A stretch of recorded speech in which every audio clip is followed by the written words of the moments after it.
Me llevaste al desierto y allí hablaste a mi corazón. Reconoceré tu voz, me cautivó tu perdón. ¿Cómo poder comprender un amor tan sufrido? Mi pecado olvidó. Muy bien, y ahora sí vamos a empezar el estudio. Esto fue la introducción.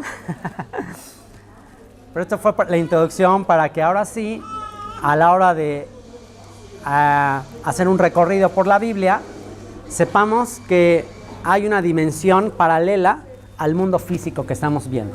Y que de eso ya nos dio testimonio Job, cuando dice que los hijos de Dios se regocijaban cuando Dios estaba creando todas las cosas. Eso lo podemos ver una vez más en Génesis. Vamos a Génesis capítulo 1. Y dice el versículo 1, Bereshit bara Elohim eta Aretz, eta Shamayim ve eta Aretz. En el principio creó Dios los cielos y la tierra. ¿Ok? Es el primer versículo de la Biblia.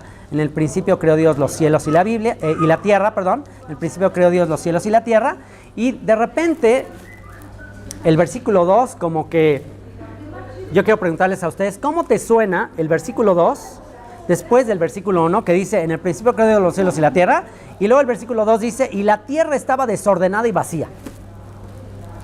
O sea, Dios crea los cielos y la tierra y luego dice, y la tierra estaba desordenada y vacía. Bueno, que hemos escuchado por mucho tiempo, Dios es un Dios de orden, ¿no? Dios es un Dios de orden. ¿Cómo que la tierra estaba desordenada y vacía? ¿Cómo que Dios crea un desorden?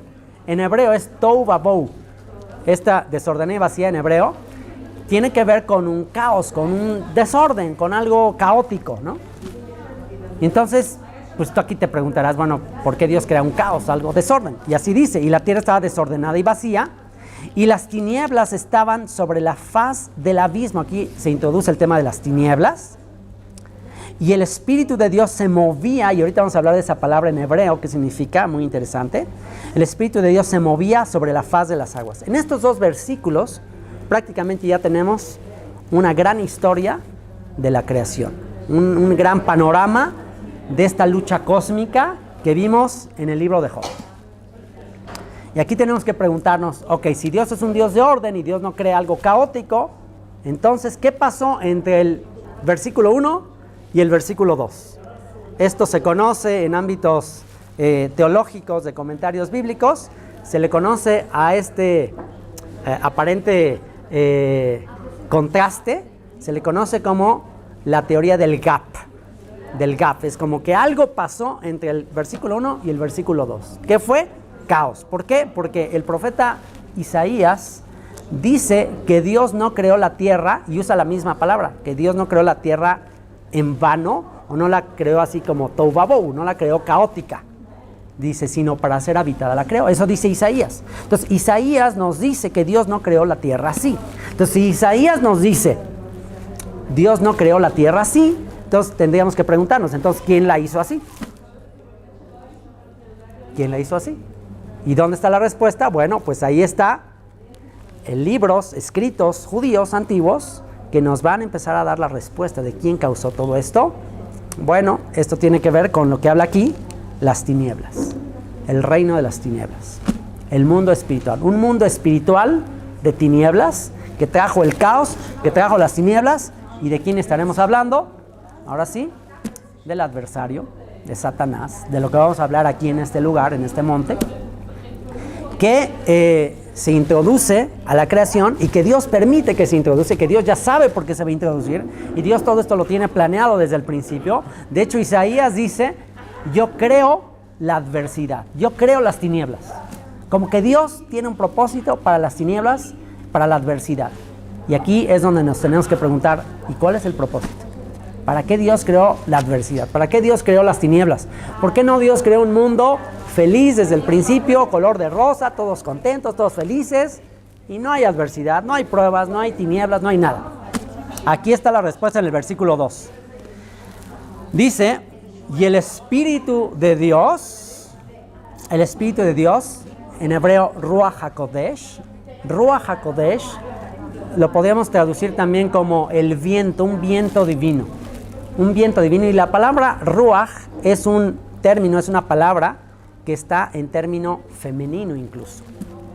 Cada un aspecto de Dios femenino, que incluso cuando aquí dice el Espíritu de Dios se movía sobre la faz de las aguas, vamos a entender qué significa esto de que se movía.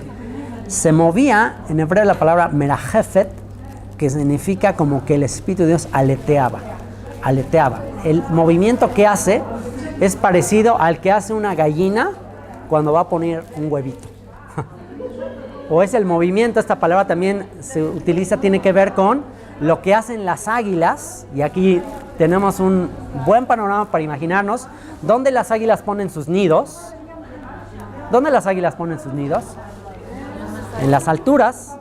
¿Y qué hacen las águilas cuando ve que sus polluelos es tiempo de que se pongan las pilas y que empiecen a cazar y que empiecen a volar? ¿Qué es lo que hace el águila? El águila usa, y se usa este mismo verbo en hebreo, el águila merajefet, el águila sacude el nido. Sacude el nido y echa a los polluelos del nido. Desde una altura, imagínense, desde un peñasco, desde la altura, sacude el nido y van para abajo los polluelos. Y ahí van para abajo, nunca han volado. Imagínate, estás muy cómodo en tu nido y de repente te mueven el tapete, te mueven el nido y vámonos para abajo. Y ahí van los aguiluchos, empiezan así a agitar las alas lo más posible. Y ya cuando están a punto de estrellarse en la peña, ¿qué creen que hace el águila? El águila vuela, los va vigilando. Y ya cuando se van a estrellar, los pesca con las alas y se los vuelve a llevar. Y se los vuelve a llevar, se eleva, y ya cuando está así muy alto, ¿qué creen que hace? Los vuelve a soltar.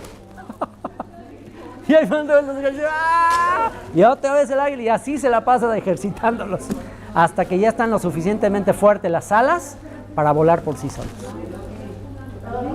Y ahí podemos empezar a entender por qué Dios crea la adversidad. ¿Por qué Dios ideó hacer todo esto? ¿Qué necesita un deportista? Yo vengo de un contexto del deporte, y hubo una época en mi vida que decidí irme de México para tratar de alcanzar mi sueño guajiro de ser campeón mundial de tenis de mesa, y yo sabía que en México nunca lo iba a lograr, y decidí irme a Japón. Próximamente va a salir una película sobre mi historia, ya se las compartiré, mi parte histórica del deporte. ¿Y por qué me fui de México? Porque sabía que en México, yo en esa época cuando me voy de México era el número 2 de México, y yo dije, aquí ya no voy a subir, aquí ya no tengo cómo subir, necesito contrincantes difíciles, necesito estar en un ambiente de dificultad, de mucha competencia difícil, si es que quiero pretender llegar a un buen nivel. Y decidirme a Japón, y bueno, es toda una historia. Y bueno, en eso está la esencia de la respuesta de por qué Dios creó la adversidad. ¿Por qué Dios creó a Satanás? Porque Dios permitió, Dios ya de antemano sabía que Satanás y este mundo angelical se iba a rebelar. Así que bueno, pues aquí está la respuesta. El Espíritu de Dios se movía sobre la faz de las aguas, y dijo Dios, sea la luz, y fue la luz. Y vio Dios que la luz era buena, y separó Dios la luz de las tinieblas. Y ahí ya empieza todo el plan de Dios. Tinieblas, adversidad, pero de todas estas tinieblas y adversidad yo voy a sacar algo, que la luz va a prevalecer contra las tinieblas. Que va a haber vencedores. Que en esta batalla, en esta guerra cósmica, voy a sacar un grupo de vencedores. ¿Saben qué significa el término, el nombre Israel? ¿Saben qué significa? ¿Qué significa Israel? Ajá. El que lucha, el que combate, el que persevera, el que vence. Y en Apocalipsis, cuando vemos ya el desenlace de la historia, ¿quiénes son los que heredan el reino y los que son parte de la nueva creación? ¿Quiénes son? El que venciere. El que venciere heredará todas las cosas, y yo seré su Dios. Así dice, el que venciere. Así que, ¿qué es este mundo que vivimos? Este mundo que vivimos es una guerra cósmica. una batalla cósmica. El ser humano, que son los aguiluchos de Dios. ¿Por qué? Porque está escrito que Dios, cuando saca a su pueblo de Egipto, dice: como el águila que agita la nidada, así yo te llevé entre mis alas. Así Dios le habla al pueblo de Israel, que dice que lo fue preparando, lo fue entrenando en todo su caminar, en toda su historia. La historia de Job, la historia del pueblo de Israel, la historia de la humanidad entera, la historia de tu vida y mi vida, es una lucha, una continua lucha, para que al final Dios le demuestre a Satanás que no somos unos convenencieros, unos mercenarios, que somos capaces de adorar al Creador de los cielos y la tierra. Ese es todo el sentido, ese es todo el propósito. Así que comienza la historia de la creación. Ya tenemos aquí un destello, un panorama de lo que Dios va a hacer. Y vamos al capítulo 3. Y aquí comienza ya. Aquí ya empieza a materializarse el plan que Dios tenía. Primero en el capítulo 1, versículo 27. Vamos a leer desde el versículo 26. Dice: entonces dijo Dios: hagamos al hombre a nuestra imagen, conforme a nuestra semejanza, y señoree en los peces del mar, en las aves de los cielos, en las bestias, en toda la tierra y en todo animal que se arrastra sobre la tierra. Y aquí nos preguntamos, ¿con quién está hablando Dios? Hagamos al hombre a nuestra imagen, conforme a nuestra semejanza. Bueno, los rabinos dicen que Dios está hablando con los ángeles. Eso dicen los rabinos. Los rabinos y gente que no ha creído que Yeshua es el Mesías. Pero de acuerdo al Nuevo Testamento, ¿cuál es el propósito de los llamados? Aquellos a quien Dios llama. En la carta de Pablo a los romanos dice que a los que antes conoció, a estos también llamó. Y dice, y a estos los llamó ¿para qué? Para que sean hechos conforme a la imagen de su Hijo. En otras palabras, el ser humano tiene el propósito de ser conformado a la imagen del Hijo de Dios. ¿Quién es el Hijo de Dios? Yeshua. O sea que cuando aquí dice Dios, hagamos al hombre a nuestra imagen y semejanza, ¿quién está ahí? El verbo, la palabra que ya existía, que estaba con Dios, dice el apóstol Juan. En el principio era el verbo, y el verbo era con Dios, y el verbo era Dios. Este era en el principio con Dios. Todas las cosas por Él fueron hechas, y sin Él nada de lo que ha sido hecho fue hecho. En Él estaba la vida, y la vida era la luz de los hombres. La luz en las tinieblas resplandece, y las tinieblas no prevalecieron contra ella. Así dice Juan, capítulo 1, los primeros versículos. Así que cuando aquí Dios dice, hagamos al hombre a nuestra imagen y semejanza, Dios tiene un plan. Dios tiene el plan de que el ser humano llegue a ser a imagen de su Hijo. Ese es el plan. ¿Y qué hizo el Hijo? El Hijo, ¿a quién venció? ¿A quién le quitó las llaves de la muerte? ¿A quién le quitó toda potestad y toda autoridad? ¿A quién se la quitó? A Satanás, al diablo. Lo mismo que hizo el Hijo de Dios, estamos llamados a hacer nosotros. El que cree en mí, dijo Yeshua, el que cree en mí, las cosas que yo hago, él las hará también, y aún mayores, porque yo voy al Padre. Así que esa es la intención de Dios. Y creó Dios al hombre a su imagen, y a imagen de Dios lo creó, varón y hembra los creó. Y tanto el varón como la mujer tienen ambos los atributos de Dios. Y los bendijo Dios y les dijo: fructificad y multiplicaos, llenad la tierra y sojuzgadla, y señoread en los peces del mar, en las aves de los cielos, y en todas las bestias que se mueven sobre la tierra. Ustedes van a recibir autoridad, ¿ok? Pero para recibir autoridad tienen que pasar primero por una prueba. Y aquí viene el capítulo 3, famoso, después de el mandamiento del árbol del bien y el mal, el árbol de la vida, que Dios le prohíbe al ser humano comer del árbol del conocimiento del bien y el mal. Aquí aparece este personaje que tú dices, bueno, ¿y de dónde salió este personaje aquí? Capítulo 3 empieza con un pero. Y cada que empieza con un pero es, bueno, algo sucede aquí. ¿Qué dice? Pero la serpiente era astuta, más que todos los animales del campo que el Señor Dios había hecho, la cual dijo a la mujer: ¿con que Dios os ha dicho no comáis de todo árbol del huerto? Y la mujer respondió a la serpiente: del fruto de los árboles del huerto podemos comer, pero del fruto del árbol que está en medio del huerto, dijo Dios, no comeréis de él, ni le tocaréis para que no muráis. Entonces la serpiente dijo a la mujer, fíjense, no moriréis. Contradice la palabra de Dios y luego le dice, sino que sabe Dios que el día que comáis de él, serán abiertos vuestros ojos y seréis como Dios sabiendo el bien y el mal. ¿Sabes que Dios te quiere limitar? Dios no quiere que seas como él y tú puedes ser como él. Tú puedes ser como él, tú puedes estar en control de todo. Y vio la mujer que el árbol era bueno para comer y que era agradable a los ojos y el árbol codiciable para alcanzar la sabiduría, y tomó de su fruto y comió y dio también a su marido, el cual comió así como ella. Entonces fueron abiertos los ojos de ambos y conocieron que estaban desnudos, entonces cosieron hojas de higuera y se hicieron delantales. Y bueno, pues viene el juicio a la serpiente y viene Génesis 3:15, la promesa de la restauración. Génesis 3:15 habla acerca de la manera en que Dios va a restaurar todo esto. Génesis 3:15 dice, y pondré enemistad entre ti, hablando de la serpiente. Vamos a leer de hecho desde el verso 14. El Señor Dios dijo a la serpiente, por cuanto esto hiciste, maldita serás entre todas las bestias y entre todos los animales del campo, sobre tu pecho andarás y polvo comerás todos los días de tu vida, y pondré enemistad entre ti y la mujer, y entre tu simiente y la simiente tuya. Entonces, desde aquí, Dios ya introduce que va a haber una lucha, una enemistad. ¿Entre quién? Entre la descendencia de la mujer, del ser humano, de la humanidad, y la descendencia de la serpiente. ¿Qué quiere decir? La serpiente, ¿quién es la serpiente? Ya se nos identifica en Apocalipsis y en otros textos. La serpiente antigua, el diablo, Satanás, es lo mismo.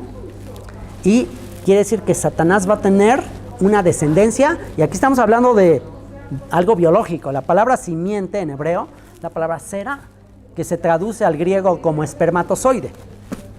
Dice, habrá una enemistad entre el esperma de la serpiente y el esperma de la mujer, de la humanidad.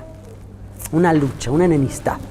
Y luego dice, esta te herirá en la cabeza, o sea, la simiente de la mujer va a herir a la serpiente en la cabeza y tú le herirás en el calcañar. Y aquí está muy interesante porque dice que la simiente, ya en el Nuevo Testamento se identifica literalmente que esta simiente de la mujer, esta semilla de la mujer de quien está hablando es específicamente Yeshua, Jesús de Nazaret. Yeshua es quien le va a aplastar la cabeza a la serpiente. Cuando quieres matar a una serpiente, ¿dónde le das? En la cabeza. O sea, quien va a aplastar la cabeza de la serpiente, quien va a acabar con la descendencia de la serpiente, ¿quién es? Yeshua. Y ahorita vamos a entender por qué este monte es tan significativo para eso. Yeshua va a pisar la cabeza de la serpiente, pero la serpiente le va a herir en el calcañar. Y la palabra calcañar tiene la raíz etimológica, que es la misma del nombre Jacob. Jacob está relacionado con calcañar, con este. Entonces, ¿quién es el pueblo de donde viene el Mesías? ¿De qué pueblo viene el Mesías? De Israel, de Jacob. Entonces, ¿dónde va a herir la serpiente al Mesías? ¿Dónde va a herir a la mujer, la descendencia de la mujer? En Jacob, en Israel. Ahora van a entender por qué el pueblo de Israel ha sido tan perseguido a lo largo de la historia. Porque de ellos vendría la semilla, de ellos vendría la promesa, de ellos vendría quien habría de darle en la cabeza. Entonces, Satanás va a tratar de exterminarlos antes de que eso se cumpla. Y van a ver cómo esto cuadra con textos antiguos de la Biblia, increíble, y de otros textos aún fuera de la Biblia. Y bueno, ahí está esa profecía divina. Esa es una profecía que Dios da.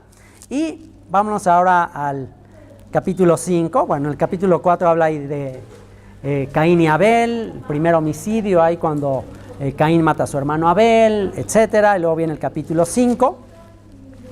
Y en el capítulo 5 se habla de una genealogía. Y bueno, tú cuando lees en la Biblia genealogías dices, bueno, esta me la salto, ¿no? Y que fulanito engendró a quien fulanito y fulanito. Yo me acuerdo que cuando era ateo, incrédulo, y de repente tenía curiosidad en leer la Biblia, había una Biblia en mi casa y como me decían que si tú abrías la Biblia en cualquier página así te salía algo. Y entonces yo así queriendo hacer así como si fuera una ouija o algo así, a ver Dios qué me va a decir. La abría así y le hacía, y siempre que la abría me tocaba en una genealogía, así en el libro de números o algo, y dice, ¿y esto qué me quiere decir Dios? ¿Quién sabe?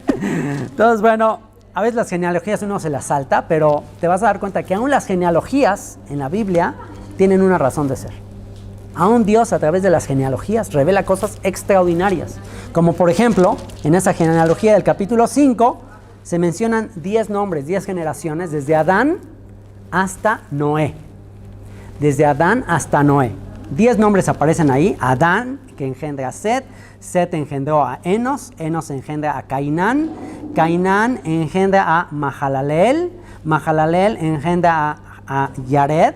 Yared engendra a Enoc.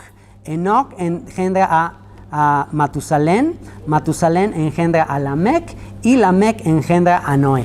Y bueno, si tú lees eso en español, pues te lo pasas de largo y de noche y dices, pues ok, sigamos, ¿no? Pero si tú lees estos nombres en hebreo, ya desde aquí Dios prefigura el plan de redención. Ya desde aquí está prefigurado el plan que Dios va a tener para restaurar al género humano, a la simiente de la mujer que cayó presa del engaño de Satanás. ¿Qué significa Adán? Hombre, ¿ok?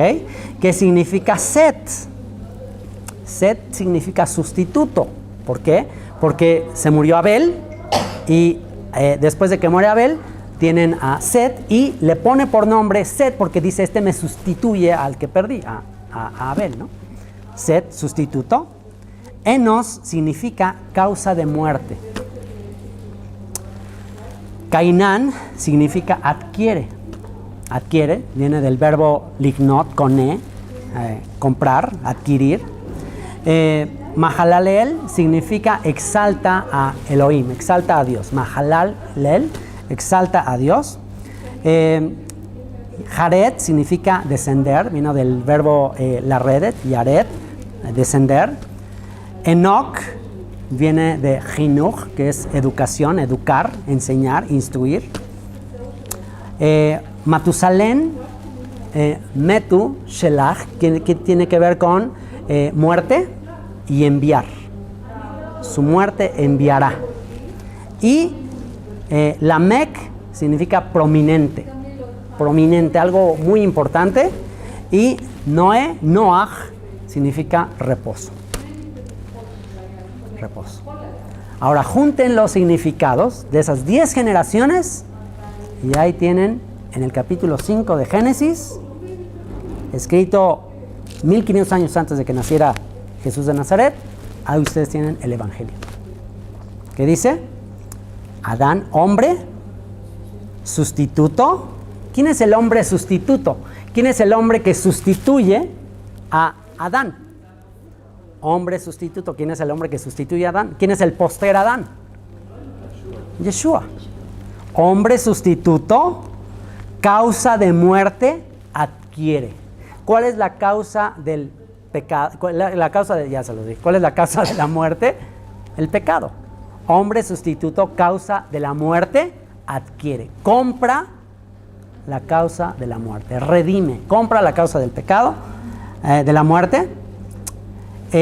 Exalta a Dios. Desciende. Enseña. Metusalén, que su muerte enviará, traerá el prominente reposo. Ahí está el Evangelio. Hombre sustituto, causa de mortalidad adquiere, exalta a Dios, desciende, enseña, disipula, instruye, que su muerte enviará el prominente reposo. Ahí está. Génesis 5. ¿Por qué esto no lo ven muchos que no lo han reconocido? También eso es un plan de Dios que ya aprenderemos por qué. Capítulo 6 de Génesis. Ahora sí ya viene el momento, el desafío ya abierto de todo este ámbito espiritual. Aquí ya no nada más es la serpiente, aquí ya no nada más es el ángel que habla a través de la serpiente. Cuenta la tradición judía que no es que una serpiente hablara, es más bien que un ángel habló a través de esta criatura que antes era diferente a como ahora la vemos. Ahora es la vemos ahora como es a consecuencia del juicio que recibe, pero antes es una criatura atractiva, por eso se acercó Eva. Así que es un ángel que habla a través de ella, que otro escrito, el libro de Enoch, nos da un poco más de luz acerca de quiénes son estos que se revelan, ¿ok? Entonces, en el capítulo 6, vean lo que aparece. Génesis capítulo 6, dice: aconteció que cuando comenzaron los hombres a multiplicarse sobre la faz de la tierra y les nacieron hijas, que viendo los hijos de Dios, Benei Elohim, otra vez aparece el mismo término que vimos en Job capítulo 1, Benei Elohim. Cuando vieron los Benei Elohim, ¿quiénes son los Benei Elohim? Entre ellos estaba Satanás ahí en Job 1. ¿De quién estamos hablando? De los ángeles. Cuando vieron los ángeles que las hijas de los hombres, las Banot Adam, hijas de los hombres, aquí ya hay una distinción. A pesar de que hay algunos comentaristas que han interpretado esto equivocadamente, porque es así, equivocadamente, hay algunos que dicen que estos hijos de Dios son los hijos de Set, pero no tienen nada que ver, porque en toda la Biblia, cada vez que se menciona el término Benei Elohim, siempre tiene que ver con ángeles. Entonces aparecen los Benei Elohim, ángeles, y en el libro de Enoch ya se nos explica, sin lugar a dudas, ya en el libro de Enoch se nos dice que eran ángeles. Que los ángeles vieron que las mujeres, hijas de la descendencia de Adán, eran hermosas, tomaron para sí mujeres, escogiendo entre todas. Y dijo el Señor: no contenderá mi espíritu con el hombre para siempre, porque ciertamente él es carne, mas serán sus días 120 años. Y hay algo que nos agrega el libro de Enoch. Y luego, en el Nuevo Testamento, el libro de Enoch no es un libro que aparezca en la Biblia, no está en la Biblia. Es un libro que se conoce como un libro apócrifo. El término apócrifo significa un libro secreto, un libro que no está dentro del canon. El canon es como la regla que se utilizó para incluir los libros en la Biblia, ¿no? Pero hay libros que están fuera de este canon, como el libro de Enoch, como el libro de Jaser. Hay un libro que se llama Jaser, que también nos amplía, nos da mucho más información de lo que aparece en Génesis, y en los libros de los jubileos. Son libros antiguos, también judíos, que nos dan más detalles de todo este relato. Y aunque ese libro de Enoch no aparece en el texto de la Biblia, sí aparece citado en el Nuevo Testamento. Incluso en el hallazgo de los manuscritos del Mar Muerto se encontraron copias del libro de Enoch. Quiere decir que los esenios, que eran sacerdotes, ya luego hablaremos de quiénes eran los esenios, ellos consideraban al libro de Enoch como también inspirado por Dios. Tan es así que el apóstol Pedro lo cita. Judas, en la carta de Judas también se cita ese texto, y Pedro menciona este acontecimiento de los ángeles, diciendo que los ángeles que no guardaron su dignidad, sino que corrompieron su morada, o sea, como que se rebajaron, dice que Dios los ha guardado en unas cadenas de oscuridad, reservados para el juicio del gran día. Eso mismo está escrito en Enoch, que dice que de todos estos ángeles que se corrompieron, que en el libro de Enoch dice que fueron 200, dice en el libro de Enoch y en el libro de Jaser también se menciona que el 10% de estos ángeles fueron reservados, o sea, el 10% quiere decir los peores, los más malvados, dice que están reservados para los últimos días, para el día del gran juicio. ¿Qué quiere decir? Y luego en Apocalipsis se menciona que baja un ángel que tiene una llave del abismo y que dice que abre ese abismo, y que de ahí salen unas criaturas con unos espíritus en forma de ranas y que vienen a organizar, a convocar a los reyes de la tierra para la batalla del último día. O sea que eso ya, cuando tú juntas esos escritos con lo que está escrito en Apocalipsis, con Génesis, etcétera, te das cuenta que los apóstoles conocían esos escritos. De hecho, el libro de Apocalipsis y el libro de Enoch es súper paralelo, tiene muchísimas cosas paralelas. Y ahí lo que se habla es que básicamente, sucede esta rebelión, estos ángeles hacen un juramento, y en el libro de Enoch dice específicamente que 200 ángeles hacen un juramento, y dice que estos 200 ángeles descienden a la cima del monte Hermón, y que aquí en la cima del monte Hermón hacen un juramento para ir a las hijas de los hombres y tener relaciones con ellas y de ahí engendrar una descendencia con un propósito, ¿cuál? Destruir al género humano. Porque ellos ya saben lo que dijo Génesis 3:15, ellos ya saben el decreto. Va a haber una enemistad, va a haber una batalla, entonces es el momento en que ellos se introducen. Ahora, hubo un comentario que me llamó mucho la atención, considerando este tema de las dimensiones, ¿no? Que algunos dicen que hay 10 dimensiones, nosotros se han investigado hasta la cuarta dimensión. Bueno, se habla, algunos comentaristas dicen que, y me parece interesante, que este plan de los ángeles era un plan para introducirse a la dimensión física. Entonces, la manera para que ellos se introdujeran a la dimensión física, material, fue a través de cuerpos. O sea, ellos son espíritus, no se pueden materializar.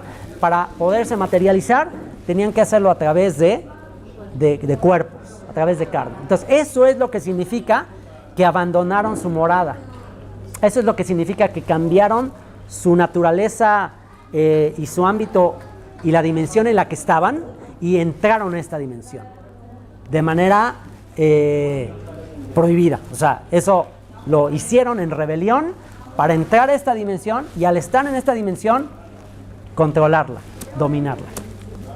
Entonces dice el libro de Enoc que vienen estos 200 ángeles, vienen aquí a la cima del Monte Hermón y desde aquí ellos inician este plan de bajar y mezclarse con las mujeres. Y vean lo que dice, como resultado de eso, ¿qué pasa? Verso 4, había gigantes en la tierra en aquellos días.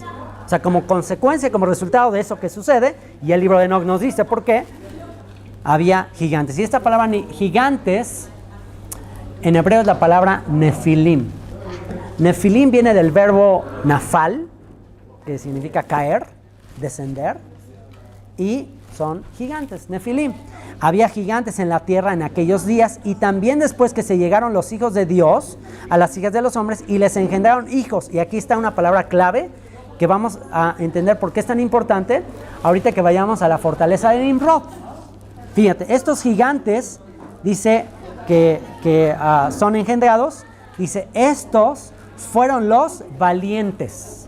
Esta palabra valientes viene a la palabra gibor, los giborim, los valientes, también se puede traducir como los poderosos. De esta raza híbrida de gigantes surgen los poderosos, los que empiezan a controlar y a dominar el mundo. ¿Por qué? Porque dice en el libro de Enoc que estos ángeles que surgen y que dan y que engendran a estos nefilim son los que empiezan a entrenar a los hombres y les empiezan a enseñar el arte de la guerra. Son los que les enseñan al hombre a trabajar los metales, el hierro, a extraer el oro de las minas, la plata, las piedras preciosas. Y tú trata de preguntarte, así ya, trata de imaginarte que el tiempo en que el ser humano comienza a habitar en la tierra, ¿de dónde le surgió? ¿Cómo le pudo haber surgido al ser humano la idea de meterse a las minas, a excavar y a sacar el oro? Es más, ¿por qué empezó a ser importante el oro? O sea, ¿por qué es importante el oro? ¿Qué valor puede tener el oro? Bueno, cuando empiezas a ver todas estas cosas, empiezas a entender muchos aspectos de cómo el hombre descubrió todas esas cosas, cómo ideó todas estas cosas. Bueno, según el libro de Enoc, son estos ángeles los que le empiezan a enseñar al hombre todo esto. Y no nada más eso, dice que también son estos ángeles los que les enseñan a las mujeres a aparecer, a enfatizar la belleza, el maquillaje, dice el antimonio para los ojos, cosas que usaban en los ojos, y el cómo presentarse de manera más provocativa, cómo seducir, cómo ser muy provocativas. Quien enseña eso a las mujeres son los ángeles, a ser muy provocativas, muy seductoras. Por eso es que el apóstol Pablo después, en su carta a los Corintios, dice que las mujeres tienen que vestir con modestia por causa de los ángeles. ¿Por qué dice eso Pablo? Porque dice, todo comenzó cuando estas mujeres pues jalaron la atracción de los ángeles. Entonces, por esa causa, mujeres, vístanse recatadamente como diciendo, no vayan a atraer la atención de otros angelitos. No vayan a atraer ángeles. Entonces, por causa de los ángeles, mujeres sean recatadas. Así que, fíjense, había gigantes en la tierra en aquellos días y también después que se llegaron los hijos de Dios a las hijas de los hombres y les engendraron hijos. Estos fueron los valientes que desde la antigüedad fueron varones de renombre. Y vio el Señor que la maldad de los hombres era mucha en la tierra y que todo designio de los pensamientos del corazón de ellos era de continuo solamente el mal. Aquí es ya donde el hombre, instruido por los ángeles caídos, empiezan a pelearse unos con otros, a tratar de dominarse. Y aquí empieza donde Dios dice, ya. Y dice, y se arrepintió el Señor de haber hecho hombre en la tierra y le dolió en su corazón. O sea, le dolió que el ser humano estaba cayendo presa de todo este dominio. Y dijo el Señor, raeré desde sobre la faz de la tierra a los hombres que he creado, desde el hombre hasta la bestia y hasta el reptil y las aves del cielo, pues me arrepiento de haberlos hecho. Pero Noé halló gracia en los ojos del Señor. Y aquí dice, ¿por qué? Fíjense, estas son las generaciones de Noé. Noé, varón justo, y aquí viene la razón por la que Dios escoge a Noé para empezar otra vez de nuevo. Aquí dice, Noé era varón justo, y que dice, era perfecto en sus generaciones. Con Dios caminó Noé. Aquí está la clave. Era perfecto en sus generaciones. ¿Qué quiere decir? La línea de Noé no se corrompió. Los ángeles se introducen y empiezan a contaminarse, empiezan a mezclarse, y entonces surge una raza híbrida y la línea de Noé se mantuvo separada de esta contaminación genética, por decirlo de alguna manera. El DNA se contamina, pero Noé se mantiene como ser humano. Entonces por eso es que Noé es librado. Y Dios tiene el plan de que con Noé empezar otra vez de nuevo. Y bueno, viene ya el relato capítulo 7 y capítulo 8 del diluvio. ¿Para qué fue el diluvio? ¿Cuál fue el propósito del diluvio? Acabar con esta corrupción genética y volver a empezar con Noé otra vez de cero. Y cuenta el libro de Enoch que, bueno, viene el diluvio y muere toda carne de los gigantes. Pero dice en el libro de Enoch que cuando un gigante se muere la carne, la parte del carne del gigante. Pero ¿qué pasa con la parte espiritual que le fue dado?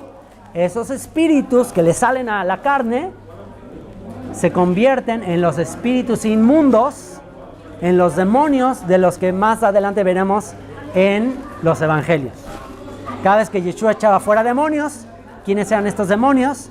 Los que habían habitado en los cuerpos de los Nefilim. ¿Cómo se meten estos demonios a las personas? No se pierda los siguientes estudios que vamos a hacer. No se pierda el estudio que vamos a hacer en Banias, acá abajo. No se pierdan y vamos a ver cómo es que se meten esos demonios a la gente. ¿Por qué es que en esta zona es donde Yeshua hizo más actos de liberación de demonios? Porque esta zona estaba llena de gente endemoniada. ¿Por qué? Vamos a ver eso, ¿ok? Así que bueno, viene el diluvio y la pregunta, ¿se acabaron los Nefilim con el diluvio? Ya se acabó, no volvieron a surgir. ¿Quién recuerda? ¿Se acabaron? Bueno, no se pierda. No se pierda el libro de Josué. ¿De qué?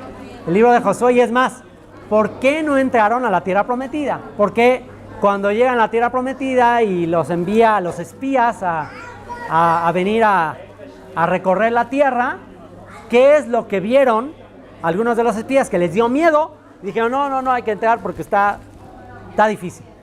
¿Qué vieron? Gigantes en la tierra. Gigantes en la tierra. Ahí vamos a empezar a entender por qué Dios mandó en ocasiones a matar hombres, mujeres, niños. De las preguntas que se han mucho que no, qué Dios tan injusto. Mira los cananeos, los jerjeseos, los jebuseos. ¿Por qué Dios mandó matar así poblaciones enteras? ¿Por qué? Pues ahí está la respuesta. Eran tribus corrompidas, mezcladas, que Dios tenía que arrasar. La tierra a partir de ese momento se convierte en un campo minado. Satanás tratando de exterminar a la raza humana y Dios tratando de preservar la simiente de Adán y Eva. Así que termina el diluvio, capítulo 9. Dios hace un pacto con Noé después del diluvio y Dios pone como señal del pacto de que Dios no va a volver a destruir la tierra. ¿Qué pone como señal del pacto de que Dios no va a volver a destruir la tierra? ¿Qué pone? Pone el arco iris. Pone el arco iris en la tierra para decir no volverá a haber destrucción. Por medio de aguas. Va a ser ahora de otra manera. Pero por medio de aguas no volverá a haber destrucción. Y ahora, y con esto les voy a dejar. Yeshua dijo que como en los días de Noé, así serán los días de la venida del Hijo del Hombre. Como en los días de Noé. ¿Qué sucedía en tiempos de Noé? Corrupción, híbridos, genética, maldad, inmoralidad, violencia. Y Dios destruye todo, hace un pacto con Noé, le enseña el arco iris y dice vamos a empezar borrón y cuenta nueva. ¿Qué trataron de hacer los ángeles? Corromper todo lo que Dios ha hecho.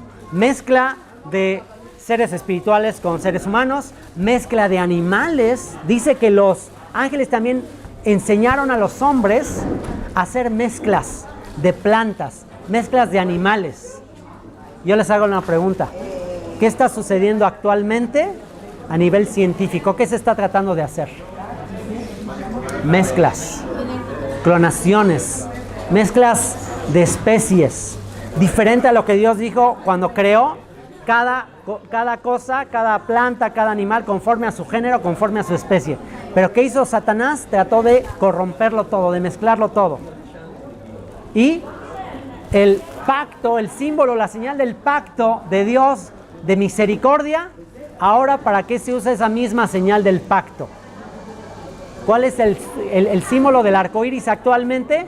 ¿Para qué se usa? Para la mezcla, para la corrupción. Para eso se está usando. ¿Qué nos está enseñando esto? ¿Qué está pasando actualmente? La tierra está llena de violencia, la tierra está llena de experimentos para corromper la creación de Dios y está usando un elemento que Dios usó como una burla de decir, ¿sabes qué? Vamos a seguir haciendo lo que nos da la gana. ¿Qué quiere decir esto?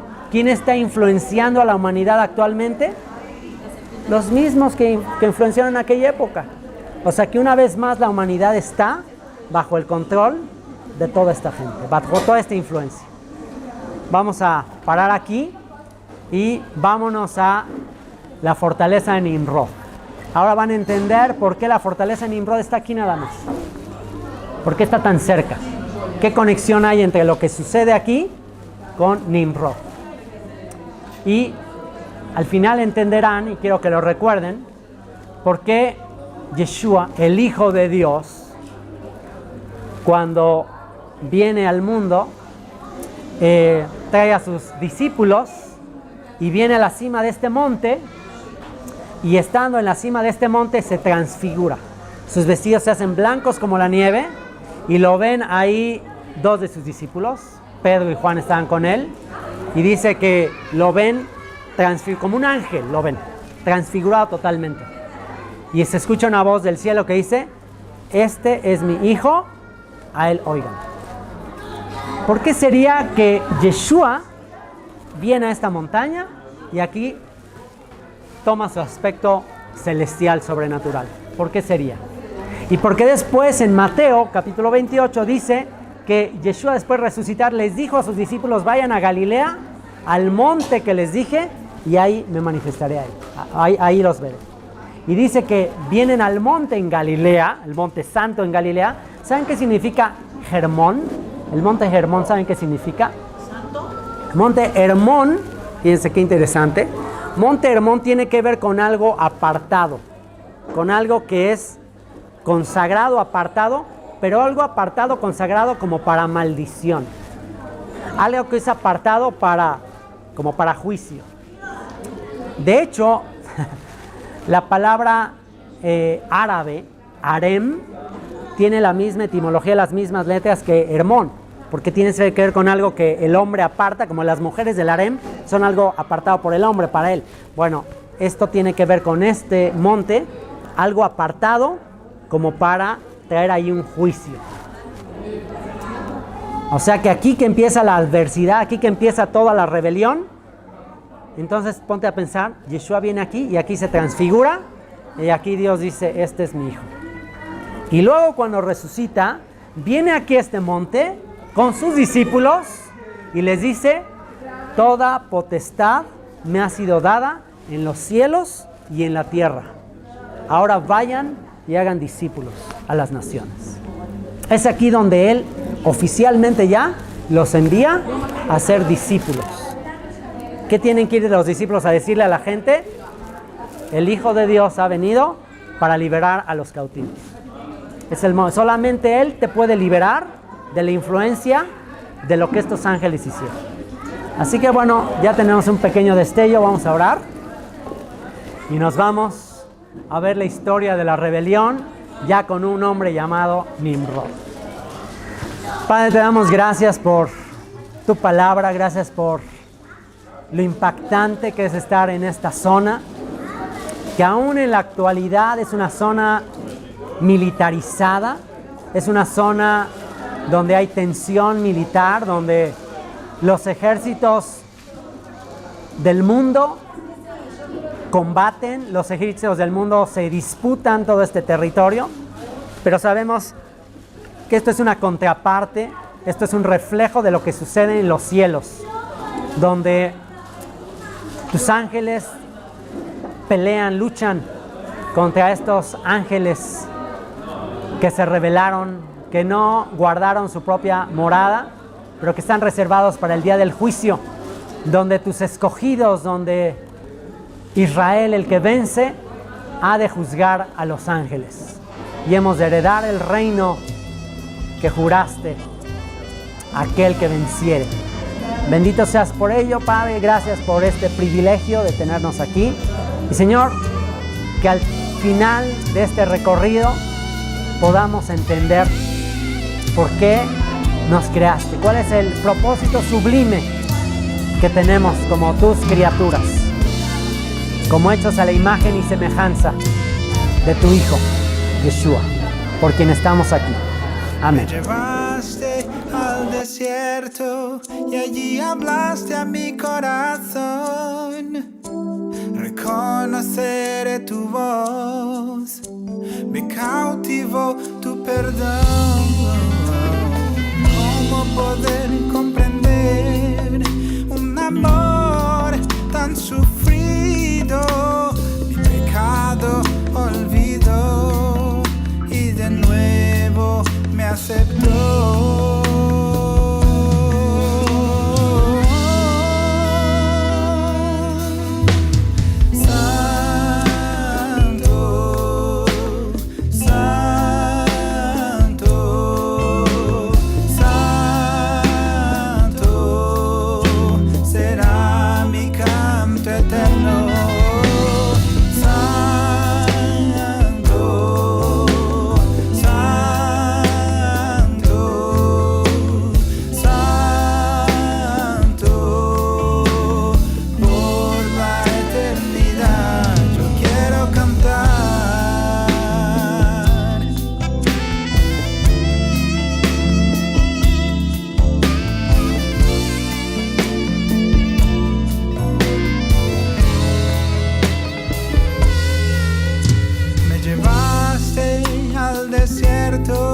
Y allí hablaste a mi corazón.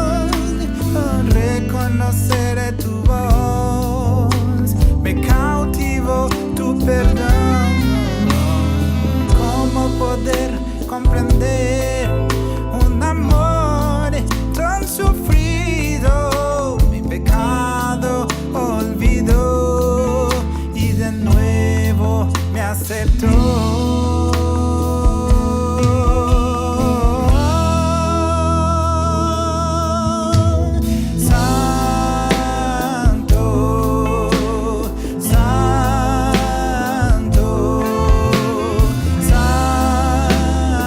Santo,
cantar.